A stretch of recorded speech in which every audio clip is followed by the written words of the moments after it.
تێکەڵکردنی دامەزراوە ئاینیەکان بە بانگەشەی هەڵبژاردن و هەروەها بەکارهێنانی لایەنی ئاینی بۆ لایەنە سیاسیەکان لەگەڵ بەڕێز عەبدوڵڵا کینانی شرۆڤەکاری سیاسی ڕاستەوخۆ گفتوگۆ دەکەم.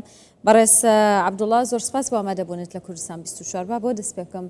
ئایا بیری تایفی و ئاینی هێندە زاڵ بووە کە کاریگەری لەسەر هزری دەنگدەر دروست بکات؟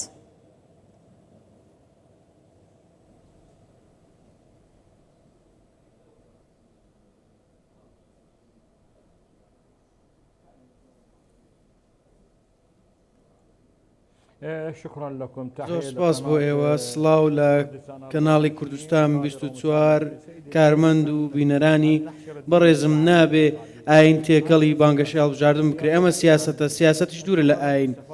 ئەگەر بەرژەوەندیت هەبێت و تۆ کاندیدت هەبێت خۆیان نابێ تێکەڵ بە ئاین بکەن.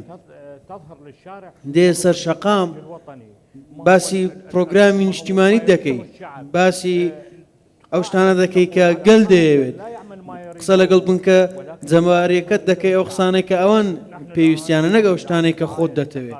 ئێمە لە بەردەم بانگەشەی هەڵبژاردنداین شەقامەکانی بەغدا پڕ بوونە، تەنانەت هەموو دامەزراوەکان دامەزراوە حکومیەکانیش وێنەی کاندیدەکانیان لەسرە. ئەم دامەزراوانە موڵکی هەموو عێراقیەکانە، نەک موڵکی کاندیدێک.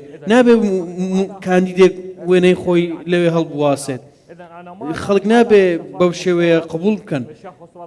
کەسێک وێنەی خۆی هەڵبواسێت لە گەراجێکی یاخود شوێنێک سەر بە دەوڵەت بێت یاخود لە دەرگای قوتابخانەیەک وێنەکەی هەڵبواسێت نابێت لێ قبول بکرێت. دەبێت کۆمیسیۆن لێپرسینەوەیان لەگەڵ بکات. زۆرینەی ئەوانەی وێنەکانی خۆیان لەسەر شۆستەکان داناوە وای کردووە خەڵک تووشی نەهامەتی بن. چونکە ژێرخانی تێکداوە.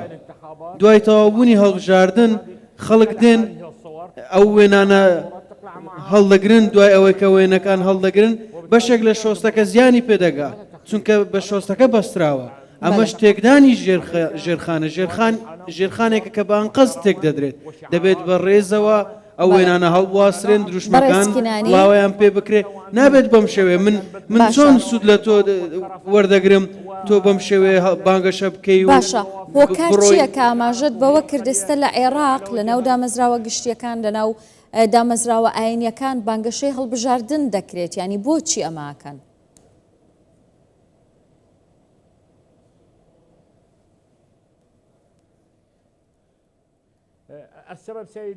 هۆکارەکە بەڕێزم کەس نییە لێ پشنەوەیان لەگەڵ بکات. یاسان نییە، یاسایەک نییە بە ئێمە بڵێ نابێت بانگەشەی هەڵبژاردن لە دامەزراوە ئاینیەکان و شوێنە گشتیەکان تەنانەت لە قوتابخانەکان بەڕێوە بچێت. دەبێت ئێمە تەنیا بابەتی ئاینی دەکەین، بەڵام لە دامەزراوە فەرمیەکانیش وەک قوتابخانە نابێت قبول بکرێت. ڕاستە تۆ بەرپرسی وەزیری بەرپرسێکی پارتێکی سیاسی، بەڵام نابێت لێت قبول بکرێت.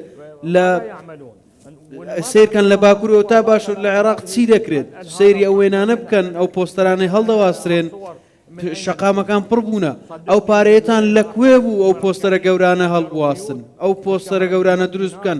ماڵیان بەکرێ گرتووە مانگانە بە 1 ملیۆن دینارە، نەک ماڵێک و دوو ماڵ 40-50 ماڵی بەکرێ گرتووە بۆی ئەو پۆستەرانی تێدا دروست بکرێت.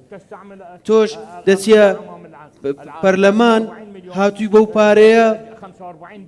من دەمەوێت بڵێم 45 ماڵت بەکرێ گرتووە، هەر ماڵی بە ملیۆنێک دینارە بۆ کاری خۆت بەکاری دێنی. دواترش دەچیە پەرلەمان تۆ پارێت لەکوێ بۆ خەڵک چۆن دەنگت پێ بدات؟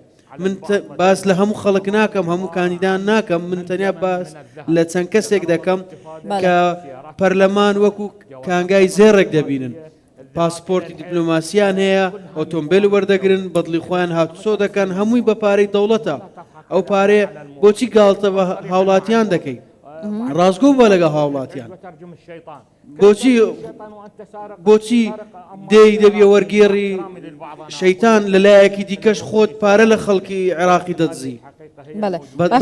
بەڕێزکینانی ئەوەی باست کرد بە تەواوەتی پێشێلی یاسایە، پێشێلی ڕێنماییەکانی کۆمیسیۆنی هەڵبژاردنەکانە. ئایا هیچ شتێک نییە ڕێگری لەوە بکات؟ هیچ چاودێریەک نییە بەسەر کاندیدان و لایەنە سیاسیەکانەوە؟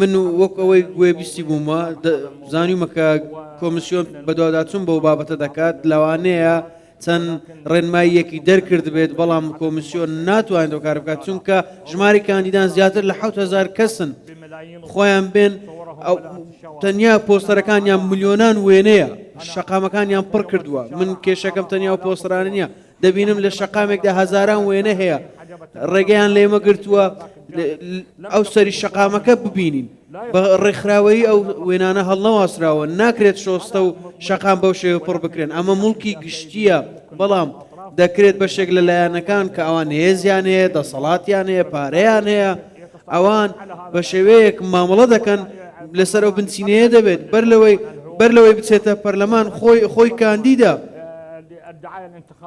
کە بانگەشە دەکات لاوانێ ملیۆنێک دۆلاری خرج کرد بێت خۆی ئەندام پەرلەمانیش نییە ئەو پارەی لەکوێ بوو کاتێک دەچێتە پەرلەمان ئایا دەتوانێت بڵێت تەنیا ملیۆنێک دیناری خرج کرد بێت لە کاتێکدا ملیۆنان دیناریت کە وەردەگرێت و دەتوانین قسە ڕاستیەکان بڵێت کاندید هەیە من دەمەوێت بڵێم هەندێکیان 50,000 دەدەن بەڵام کاتێک لەسەر کورسیەک کورسی خۆشگوزەرانی و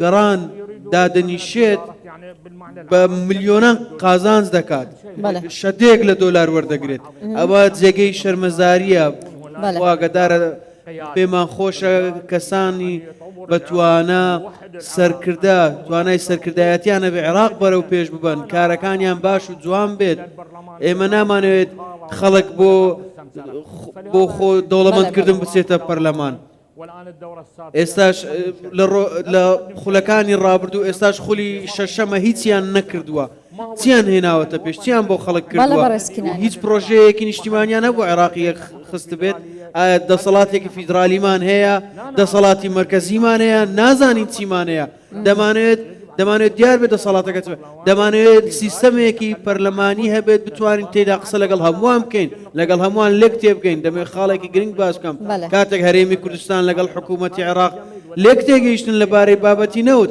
ئەمە شتێکی جوان بوو بەڵام من دەمەوێت بڵێم دەستور و یاسا دەبێت بەکار بهێنرێت بەڵام ئێمە پشت دەستور بەکارنیانین ئەمەش سەرچاوی کێشەکانە. بەڕێز عەبدوڵڵا کینانی شرۆڤەکاری سیاسی ڕاستەوخۆ لە بەغدا میوانی کوردستان 24 بوویت.